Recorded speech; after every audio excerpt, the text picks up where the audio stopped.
Through the Looking Glass. Chapter 7. The Lion and the Unicorn. The next moment, soldiers came running through the wood, at first in 2s and 3s, then 10 or 20 together, and at last in such crowds that they seemed to fill the whole forest. Alice got behind a tree for fear of being run over and watched them go by. She thought that in all her life she had never seen soldiers so uncertain on their feet. They were always tripping over something or other, and whenever one went down, several more always fell over him, so that the ground was soon covered with little heaps of men. Then came the horses, having 4 feet.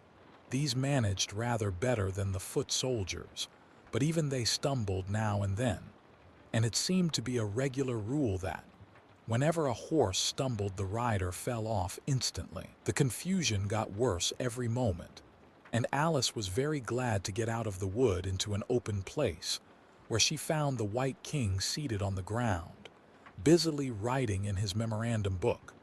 "I've sent them all," the king cried in a tone of delight on seeing Alice. "Did you happen to meet any soldiers, my dear, as you came through the wood?" "Yes, I did," said Alice. "Several thousand, I should think." 4,207. That's the exact number," the king said, referring to his book. "I couldn't send all the horses, you know, because 2 of them are wanted in the game, and I haven't sent the 2 messengers either. They're both gone to the town. Just look along the road and tell me if you can see either of them." "I see nobody on the road," said Alice. "I only wish I had such eyes," the king remarked in a fretful tone, "to be able to see nobody, and at that distance too. Why, it's as much as I can do to see real people by this light." All this was lost on Alice, who was still looking intently along the road, shading her eyes with one hand. "I see somebody now," she exclaimed at last. "But he's coming very slowly, and what curious attitudes he goes into." For the messenger kept skipping up and down and wriggling like an eel as he came along with his great hands spread out like fans on each side. "Not at all," said the king. "He's an Anglo-Saxon messenger, and those are Anglo-Saxon attitudes. He only does them when he's happy. His name is Haga." He pronounced it so as to rhyme with mayor. "I love my love with an H." Alice couldn't help beginning, "because he is happy."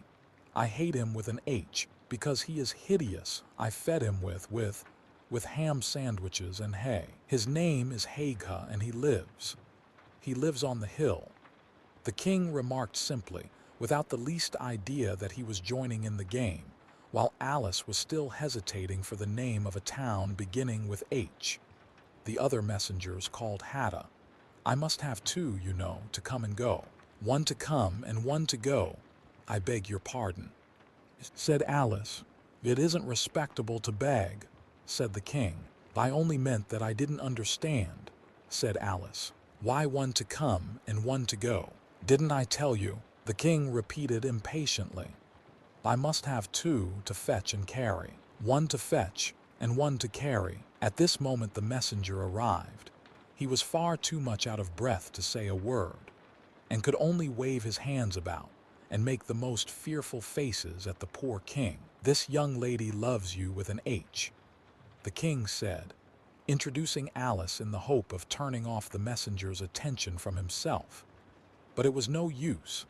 The Anglo-Saxon attitudes only got more extraordinary every moment, while the great eyes rolled wildly from side to side. "You alarm me," said the king. "I feel faint. Give me a ham sandwich." On which the messenger, to Alice's great amusement, opened a bag that hung round his neck and handed a sandwich to the king, who devoured it greedily. "Another sandwich," said the king. "There's nothing but hay left now," the messenger said, peeping into the bag. "Hay, then," the king murmured in a faint whisper. Alice was glad to see that it revived him a good deal. "There's nothing like eating hay when you're faint," he remarked to her as he munched away. "I should think throwing cold water over you would be better," Alice suggested. "Or some sal volatile." "I didn't say there was nothing better," the king replied. "I said there was nothing like it," which Alice did not venture to deny. "Who did you pass on the road?" the king went on, holding out his hand to the messenger for some more hay. "Nobody," said the messenger. "Quite right," said the king. "This young lady saw him too, so of course nobody walks slower than you." "I do my best," the messenger said in a sulky tone. "I'm sure nobody walks much faster than I do." "He can't do that," said the king, "or else he'd have been here first. However, now you've got your breath, you may tell us what's happened in the town." "I'll whisper it," said the messenger, putting his hands to his mouth in the shape of a trumpet, and stooping so as to get close to the king's ear. Alice was sorry for this, as she wanted to hear the news too. However, instead of whispering, he simply shouted at the top of his voice. There at it again. "Do you call that a whisper?" cried the poor king, jumping up and shaking himself. "If you do such a thing again, I'll have you buttered." It went through and through my head like an earthquake. It would have to be a very tiny earthquake, thought Alice. "Who are at it again?" she ventured to ask. "Why, the lion and the unicorn, of course," said the king. "Fighting for the crown." "Yes, to be sure," said the king.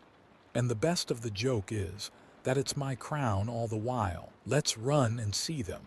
And they trotted off, Alice repeating to herself as she ran the words of the old song. The lion and the unicorn were fighting for the crown. The lion beat the unicorn all round the town. Some gave them white bread, some gave them brown, some gave them plum cake and drummed them out of town. "Does the one that wins get the crown?" she asked, as well as she could, for the run was putting her quite out of breath. "Dear me, no," said the king. "What an idea! Would you be good enough?" Alice panted out after running a little further, to stop a minute just to get one's breath again. "I'm good enough," the king said, "only I'm not strong enough. You see, a minute goes by so fearfully quick. You might as well try to stop a bandersnatch." Alice had no more breath for talking, so they trotted on in silence, till they came in sight of a great crowd, in the middle of which the lion and unicorn were fighting. They were in such a cloud of dust that at first Alice could not make out which was which, but she soon managed to distinguish the unicorn by his horn. They placed themselves close to where Hatta, the other messenger, was standing watching the fight, with a cup of tea in one hand and a piece of bread and butter in the other. "He's only just out of prison, and he hadn't finished his tea when he was sent in," Ahagha whispered to Alice, "and they only give them oyster shells in there, so you see he's very hungry and thirsty. How are you, dear child?" he went on, putting his arm affectionately round Hatta's neck. Hatta looked round and nodded, and went on with his bread and butter. "Were you happy in prison, dear child?" said Haga. Hatta looked round once more, and this time a tear or two trickled down his cheek, but not a word would he say. "Speak, can't you?" Haga cried impatiently, but Hatta only munched away and drank some more tea. "Speak, won't you?" cried the king. "How are they getting on with the fight?" Hatta made a desperate effort, and swallowed a large piece of bread and butter. "They're getting on very well," he said in a choking voice. "Each of them has been down about 87 times. Then I suppose they'll soon bring the white bread and the brown." Alice ventured to remark. "It's waiting for him now," said Hatta. "This is a bit of it as I'm eating." There was a pause in the fight just then, and the lion and the unicorn sat down, panting, while the king called out, 10 minutes allowed for refreshments." Haga and Hatta set to work at once, carrying rough trays of white and brown bread. Alice took a piece to taste, but it was very dry. "I don't think they'll fight any more today." The king said to Hatta, "Go and order the drums to begin," and Hatta went bounding away like a grasshopper. For a minute or two, Alice stood silent, watching him. Suddenly, she brightened up. "Look, look," she cried, pointing eagerly. "There's the White Queen running across the country. She came flying out of the wood over yonder. How fast those queens can run!" There's some enemy after her, no doubt. The king said without even looking round. That wood's full of them. But aren't you going to run and help her? Alice asked, very much surprised at his taking it so quietly. No use, no use, said the king. She runs so fearfully quick. You might as well try to catch a bandersnatch. But I'll make a memorandum about her, if you like. She's a dear good creature. He repeated softly to himself as he opened his memorandum book. Do you spell creature with a double E? At this moment, the unicorn sauntered by them, with his hands in his pockets.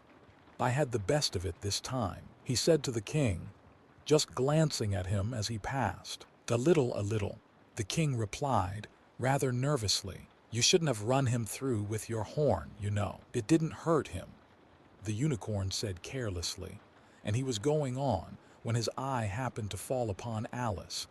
He turned round rather instantly and stood for some time looking at her with an air of the deepest disgust. What is this? He said at last. This is a child, Hagar replied eagerly, coming in front of Alice to introduce her, and spreading out both his hands towards her in an Anglo-Saxon attitude. We only found it today. It's as large as life and twice as natural. I always thought they were fabulous monsters, said the unicorn. Is it alive? It can talk, said Hagar solemnly. The unicorn looked dreamily at Alice and said, Talk, child. Alice could not help her lips curling up into a smile as she began. Do you know, I always thought unicorns were fabulous monsters too. I never saw one alive before. Well, now that we have seen each other, said the unicorn, if you'll believe in me, I'll believe in you. Is that a bargain? Yes, if you like, said Alice. Come, fetch out the plum cake, old man. The unicorn went on, turning from her to the king. None of your brown bread for me. Certainly, certainly. The king muttered and beckoned to Hagar. Open the bag, he whispered. Quick, not that one. That's full of hay. Hagar took a large cake out of the bag and gave it to Alice to hold, while he got out a dish and carving knife. How they all came out of it Alice couldn't guess. It was just like a conjuring trick, she thought. The lion had joined them while this was going on. He looked very tired and sleepy, and his eyes were half shut. What's this? He said, blinking lazily at Alice and speaking in a deep hollow tone that sounded like the tolling of a great bell. Ah, what is it now? The unicorn cried eagerly. You'll never guess. I couldn't. The lion looked at Alice wearily. Are you animal, vegetable, or mineral? He said, yawning at every other word. It's a fabulous monster, the unicorn cried out before Alice could reply. Then hand round the plum cake, monster, the lion said, lying down and putting his chin on his paws, and sit down, both of you. To the king and the unicorn. Fair play with the cake, you know. The king was evidently very uncomfortable at having to sit down between the two great creatures.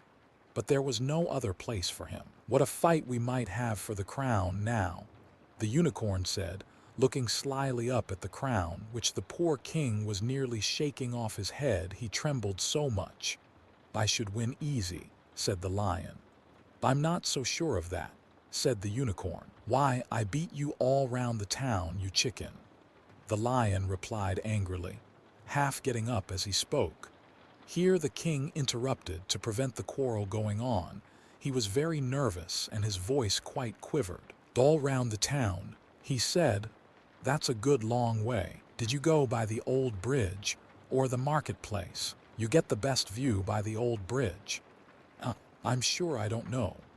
The lion growled out as he lay down again. There was too much dust to see anything. What a time the monster is, cutting up that cake. Alice had seated herself on the bank of a little brook, with the great dish on her knees, and was sawing away diligently with the knife. It's very provoking, she said. In reply to the lion, she was getting quite used to being called the monster. I've cut several slices already, but they always join on again. You don't know how to manage looking-glass cakes. The unicorn remarked. "Hand it round first and cut it afterwards." This sounded nonsense, but Alice very obediently got up and carried the dish round, and the cake divided itself into 3 pieces as she did so. "Now cut it up," said the lion as she returned to her place with the empty dish. "I say, this isn't fair," cried the unicorn as Alice sat with the knife in her hand, very much puzzled how to begin. "The monster has given the lion twice as much as me. She's kept none for herself, anyhow," said the lion. "Do you like plum cake, monster?" But before Alice could answer him, the drums began. Where the noise came from, she couldn't make out.